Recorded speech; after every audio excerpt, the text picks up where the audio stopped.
സുഹൃത്തുക്കളെ, ഇന്ന് പുലർച്ചെ അതായത് 13/6/2026 2:38 വീഡിയോ കേട്ടാ. പുലർച്ചയ്ക്ക് ഒരു ചങ്ങായി നടന്നു വരുന്നുണ്ടാ. ഈ ജീപ്പ് നിർത്തിയിട്ട ഈ ജീപ്പിലെ ബാറ്ററി എടുക്കാൻ വേണ്ടിയിട്ടുള്ള പരിപാടിയാണ്. അപ്പോൾ അത് ആ ജീപ്പിൻ്റെ അടുത്തേക്ക് വന്നിട്ടുണ്ട്. ഇനിയിപ്പോൾ ജീപ്പ് മൊത്തത്തിലൊന്ന് വാച്ച് ചെയ്യും. ജീപ്പിൽ ആരെങ്കിലും ഉറങ്ങുന്നുണ്ടോ, അല്ലെങ്കിൽ ജീപ്പിൽ വേറെന്തെങ്കിലും സാധനം വെച്ചിട്ടുണ്ടോ എന്നൊക്കെ വാച്ച് ചെയ്യേണ്ട പരിപാടിയിലുള്ള. അപ്പോൾ ഈ ആൾ ജീപ്പിൻ്റെ അടുത്ത് വന്ന് മൊത്തത്തിലൊന്ന് നോക്കൂ. ഇപ്പം നിങ്ങൾക്ക് കാണാൻ പറ്റൂട്ടാ. അങ്ങനെ ജീപ്പിൻ്റെ ചുറ്റും ഒന്ന് നോക്കി ആരുമില്ല എന്നുള്ള കാര്യം ഉറപ്പ് വരുത്തിയതിന് ശേഷം ജീപ്പിൻ്റെ ഫ്രണ്ടിലേക്ക് പോയിട്ട് ജീപ്പിൻ്റെ ബോണറ്റ് പൊക്കും. അതൊക്കെ നിങ്ങൾക്ക് വീഡിയോയിൽ വ്യക്തമായിട്ട് കാണാം. ഇപ്പോൾ ജീപ്പ് വാച്ച് ചെയ്തുകൊണ്ടിരിക്കുന്ന ജീപ്പിൽ ആരെങ്കിലും ഉണ്ടോ എന്നൊക്കെ കറക്റ്റ് വാച്ച് ചെയ്യുന്നതാണ്. അങ്ങനെ ഹെൽമെറ്റൊക്കെ വെച്ചിട്ടാണ് ഈ ഒരു കള്ളം വന്നത്.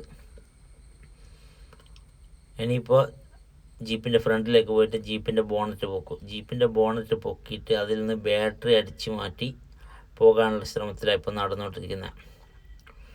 അങ്ങനെ ഈ സംഭവം നടക്കുന്നത് കോഴിക്കോട് ജില്ലയിൽ കുറ്റ്യാടിക്കടുത്ത് കായക്കൊടി പഞ്ചായത്തിലെ ചങ്ങരംകുളം എന്ന് പറഞ്ഞ സ്ഥലത്താട്ടാ.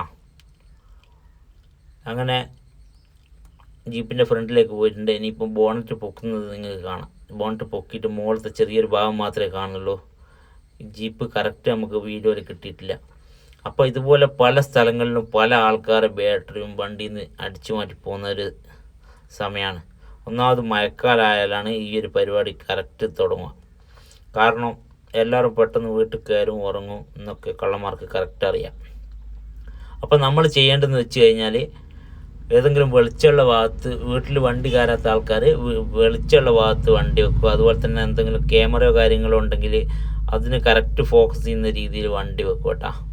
എന്നാലേ നമുക്ക് കറക്റ്റ് ആളെ തിരിച്ചറിയാൻ കഴിയുള്ളൂ. അതുപോലെ തന്നെ ആ ക്യാമറയോ അല്ലെങ്കിൽ വെളിച്ചോ കാണുമ്പോൾ ആൾ വണ്ടീൻ്റെ അടുത്തേക്ക് വരാതിരിക്കുള്ളൂ. അതിന് വേണ്ടിയിട്ട് ഈ ഒരു ഇൻഫർമേഷൻ തരാൻ വേണ്ടിയിട്ടാണ് ഇന്നത്തെ ഈ ഒരു വീഡിയോ ഞാൻ ഇതിൽ പോസ്റ്റ് ചെയ്യുന്നത്. ഞാനിത് പോസ്റ്റ് ചെയ്യാനുള്ള മെയിൻ കാരണം എന്ന് വെച്ച് കഴിഞ്ഞാൽ എൻ്റെ വീഡിയോയിൽ നിങ്ങൾ അടിയിലോട്ട് പോയി കഴിഞ്ഞാൽ കാണാം, എൻ്റെ ഗുഡ്സ് ഓട്ടോ ഇന്ന് 2 പ്രാവശ്യമായിട്ട് ബാറ്ററി അടിച്ചു മാറ്റി പോയിട്ടുണ്ട്. അത് പോയാലേ നമുക്ക് അതിൻ്റെ വില അറിയുള്ളൂ. കാരണം നമ്മളെ കയ്യിലൊന്നും ഇല്ലാത്ത സമയത്തായിരിക്കും ചിലപ്പോൾ വണ്ടിയിൽ നിന്ന് ബാറ്ററി ഒക്കെ അടിച്ചു മാറ്റി പോവാം. നമ്മൾ പിറ്റേന്ന് തലേദിവസം രാത്രി വണ്ടി വെച്ച് പിറ്റേന്ന് രാവിലെ ഓട്ടം പോകാൻ വേണ്ടിയിട്ട് നിൽക്കുമ്പോൾ ആയിരിക്കും വണ്ടി എടുക്കുമ്പോൾ സ്റ്റാർട്ടാകാണ്ട് എടുക്കുക. അന്നേരമാണ് നമ്മൾ ഈ സംഗതി നോക്കുക. എന്താ സ്റ്റാർട്ടാകാതെ നോക്കി ചിലപ്പോൾ ഒന്ന് പുറത്തെ ബാറ്ററി ഉണ്ടെങ്കിൽ ബാറ്ററി നോക്കുക, അല്ലെങ്കിൽ ബോണ്ടൊക്കെ പൊന്തിച്ച് നോക്കുമ്പോൾ നമുക്ക് മനസ്സിലാവുക സംഭവം കളവ് പോയിട്ടുണ്ടെന്നുള്ളത്. അപ്പോൾ ഈ ഒരു വീഡിയോ നിങ്ങൾ മാക്സിമം ആളുകളിലേക്ക് ഷെയർ ചെയ്യണം കേട്ടോ. കാരണം ഇതുപോലെ വീഡിയോ പുറത്ത് വരാത്ത സംഗതി ഉണ്ടാവും. അതുപോലെ ക്യാമറയും കാര്യങ്ങളും ഇല്ലാത്ത സ്ഥലത്തു നിന്നൊക്കെ ഒരുപാട് ബാറ്ററികൾ അടിച്ചു മാറ്റി പോകുന്നുണ്ടാവും. അപ്പോൾ ഇതുപോലുള്ള കള്ളന്മാർ നമ്മളെ കൈ കിട്ടി നമ്മൾ പെരുമാറുമെന്നല്ലാതെ വേറെ വഴിയൊന്നുമില്ല. അതിനുശേഷം പോലീസുകാർക്കോ മറ്റോ കൊടുക്കുക. കണ്ടില്ലേ, ഇപ്പോൾ ഒക്കെ ബാറ്ററി വണ്ടീൻ്റെ ബോണ്ട് പൊക്കിയിട്ടുള്ള ബാറ്ററി ഊരാനുള്ള ശ്രമത്തിലുള്ള പെട്ടെന്ന് നടക്കുന്നില്ല എന്ന് തോന്നുന്നു. അത്രയും സമയമായി ബോണ്ട് പൊന്തിച്ച് വെച്ചിട്ട്. ഇനിയിപ്പോൾ ബോണ്ട് മെല്ലെ താത്തിയിട്ട് ഇയാൾ എന്ത് ചെയ്യും, ബാറ്ററി ആയിട്ട് അങ്ങോട്ടേക്ക് നടന്നു പോകുന്നൊക്കെ വീഡിയോയിൽ കറക്റ്റ് കാണാൻ കഴിയും. ഏകദേശം 5 മിനിറ്റ് 34 സെക്കൻഡുള്ള വീഡിയോ കേട്ടാ. അങ്ങനെ ആ വണ്ടീൻ്റെ ബോണറ്റ് അടച്ചിട്ടുണ്ട്. ബോണറ്റ് അടച്ച് നല്ല ഇരുള്ള സമയം. ഇനിയിപ്പോൾ ചെറുങ്ങനെ മഴ ചാറ്റലുണ്ട്. വീഡിയോയിൽ കാണാൻ കഴിയുന്നുണ്ട് ചെറുതായിട്ട്. ഇനിയിപ്പോൾ ഇയാളതാ ബാറ്ററി കൊണ്ട് പോകുന്നട്ടാ, ബാറ്ററി എടുത്ത് പോകുന്നണ്ടാ. അപ്പോൾ ഈ ഒരു വ്യക്തിനെ നിങ്ങൾക്ക് നടപ്പിലോ നിപ്പിലോ എന്തെങ്കിലും ഭാവത്തിൽ നിങ്ങൾക്ക് ആർക്കെങ്കിലും